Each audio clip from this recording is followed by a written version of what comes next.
ডাক্তারবাবুকে বলছি, সম্মান জানাতে চাই যে উনি এই যে কথাগুলো বলছেন এটা খুব একদম বাস্তব কথা, যে আমার জীবনেও হচ্ছে।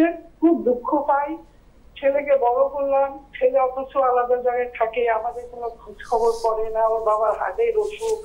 তাই বলছি ডাক্তারবাবু একদম বাস্তব কথাগুলো যে বলছেন, এটাই আমি ওনাকে বলতে চাই যে উনি এত সুন্দর করে আমাদের বলছেন, আমি একেবারে পুরো কথাটাই যেন মিলে যাচ্ছে আমার জীবনের সাথে, এবং আরো অনেকেরই হয়তো জীবনে এগুলো হচ্ছে। আমারই অনেক দুঃখ যে ছেলেকে বড় করলাম, ছেলে ওর বাবা একদম একদম বুঝতে পারছি আমি। না বিশ্বাস করুন, আপনার মতো আমিও এই জায়গাটা বসে আজকে কিন্তু স্যারের যখন শুরুটা করেছেন আমি একটু স্তম্ভিত হয়ে গেছি। আমি ভাবছি যে আমি সঠিক চিন্তা করে এগোলাম তো। সত্যিই তাই, আমাদের কিন্তু প্রত্যেকের আজকে আমার মনে হয় আমাদের মনুষ্যত্ব থাকলে আমাদের করা নড়বে। এইসব টেনশনে আমার ঘুম হয় না, যে ছেলেটাকে এত বড় করলাম, মানুষ করলাম, সে আমাদের। আপনাকে একটা কথা বলে রাখি, আমাদের এক্সপার্ট টিম রয়েছে সকাল থেকে রাত্রির হোয়াটসঅ্যাপে অ্যাভেলেবেল।